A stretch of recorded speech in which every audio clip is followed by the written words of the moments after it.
Hey guys, welcome back. Today we're taking a look at a 1985 Jeep Cherokee XJ Wagoneer Limited made by AMC. This one happens to have a 4-cylinder 2.5 liter with a single barrel carburetor, 5-speed manual transmission. The front differential is a Dana 30, a high pinion Dana 30. The rear is a Dana 35. I have no idea yet what the gear ratio is on it. And as you can see, it needs quite a bit of work, but it's a good solid base to start from, and it should make a nice series of videos in the future here. So let's just take a quick look at it. Alright, as you can see, we made it back. That little Trailblazer does alright. That thing hauled the oven all the way from Michigan to Montana, and hauled this all the way back. Squatting a little on the back, but really not too bad. So let's go take a closer look around it, take a quick walk around. You can see we still got a Montana plate on the front of it. I think those are just a set of aftermarket fog lights or driving lights on there. Some nice shiny tow hooks. The bumper looked good. It's a little dirty now from the trip. There's one spot on the grill that's busted out right there. And on this side here, you can see the guy that we got it from ended up trying to remove the vinyl on here, and he got down close to the fender skirt, but this side's got pretty much all the vinyl removed on it. Rockers are nice and clean. Nothing around the fender well.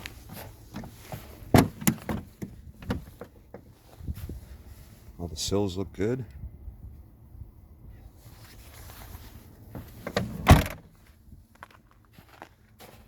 And I don't know if you can see in here, here's the inner fender well. And there's a piece of trim missing right here. It may be inside, I don't really know. See, we have enough light to see underneath. There's the front spring perch, subframe, and the floor.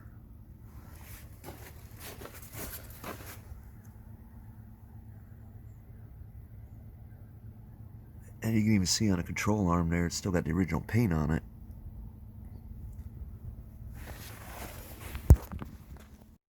And it's got some nice tires on it. I think they're brand new, or they were put on brand new, but then it sat for a long time with these. So you can see there's some cracking in the rubber here, which is a shame. I mean, they got like brand new tread on it. Original wheels on it all the way around. Back bumper looks good. It's got a tow hitch. You can see the wood grain on the back completely faded out. And we got a Montana plate on the back too. And on this side, all the vinyl was left on it. This side needs a little bit of work. Obviously this vinyl's got to be replaced. And you can see there's a little bit of damage going on here, so that's going to need some work. This door was replaced. You can see it's a different color. And right here on the driver's door, there's a couple steel plates just bolted to it, and then on the rocker there's some steel that's just welded on there. So they hit something with it here, and it caved in the rocker, ripped a hole in the door, and probably tore this door up. So this was replaced. So this is going to have to be repaired, either a new door or a lower door skin put on here. And if you look here, you can see where the rocker looks like it was cut right there. But this part, the B-pillar still looks good on it. The sill looks good. And in here, there's no carpet in it. And here there's something was spilled and ate the paint off on the driver's side, like brake fluid or something. There's a little surface rust right there. And then right up here, you can see there's a small, that's the only patch that this thing needs, is a tiny little patch right up there on the floor. Passenger side of the floor looks perfect. And if I open up this door, you can see they basically caved, this rocker got caved right in. And I don't know why they stuffed foam in here, just something to suck up water. But here's the steel that they put on to try to recreate a rocker. So this is all going to have to get cut out. New rocker panel. The the part on the door here looks good, but back here they got something shoved in here, so that's going to have to be repaired. You know, this part of the fender here, which is really not a big deal. If you look at the doors, I looked at all of them. I'll just show you on this one. No rust on the bottom of the doors whatsoever. So I'm going to have to either dye this the original color or try to find red door panels for it.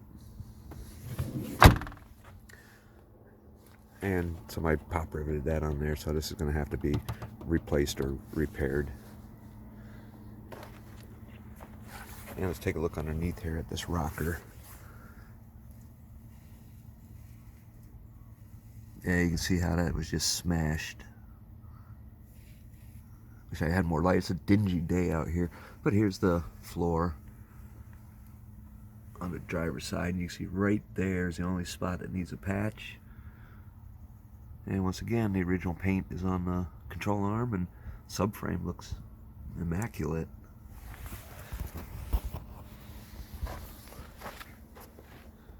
Oh, the stainless looks good. The seals, I mean, this thing's 1985, so all these seals are going to have to be replaced. So what I'm going to do, I'm going to go through, I'm going to get it off the trailer now to make it easier to look under the hood. All right, starting this up to get off the trailer. It didn't want to idle very well. It ran pretty rough. So I could get underneath there, and right away I found a vacuum line over there that was disconnected from that vacuum can right there.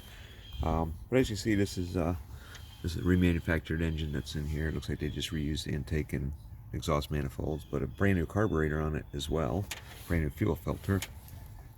And on the air cleaner, when I pulled it off, there's disconnected vacuum lines here, and then coming off of looks like coming off the intake, I found these disconnected. So there's a bunch of issues with the vacuum hoses on here. And you know, this is a lot of this has got to do with a bunch of emissions bullshit. I mean, you got this whole thing right here with vacuum hoses going to it. So I think what I'm going to end up doing is probably just pulling off all the emissions shit and just checking and rerouting all the other vacuum hoses that are necessary.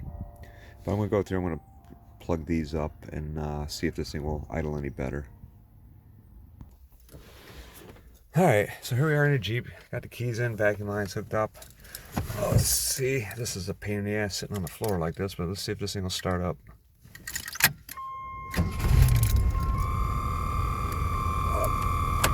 Blower motor makes noise. But she started right up. Idling a hell of a lot better.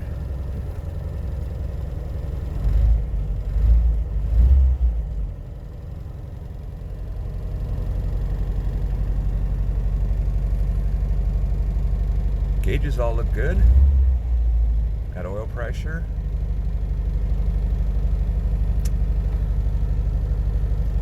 It's a four-wheel drive. Something's lit up on there. I'm not sure exactly how that thing works, but or if it's even still working. Let's go look under the hood.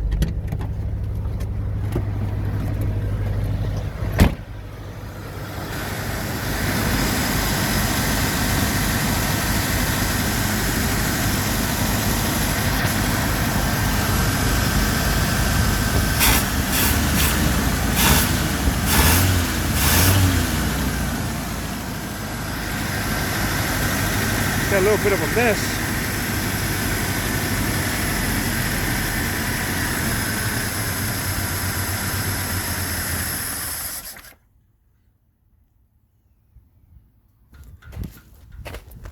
All right, it's got a little bit of a miss, and it seems like it just warmed up and shut off. So let's see if we can restart it. Let's start right back up.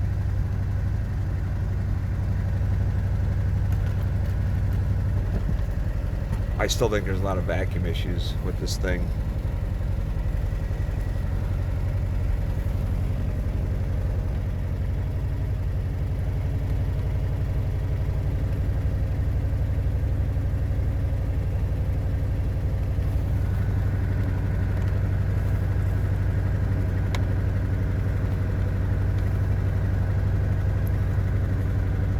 It's got a different lever on this vent window than that side.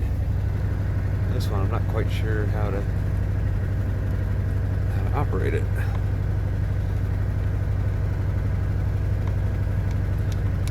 Got a lot of little things like this that got to be taken care of, but I mean, it's rust free and it runs. New motor, new carburetor. I mean, it does need a little work. Let's see, let's give it a little gas here and see if we can kick it down.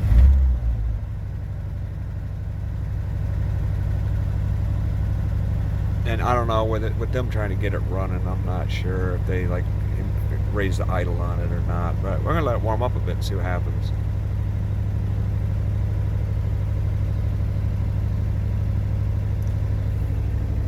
Console looks like it's missing. It needs another part here that's busted off, and looks like a little trim or something up there. See the date down there, 11/19/84. This thing is pretty damn cool.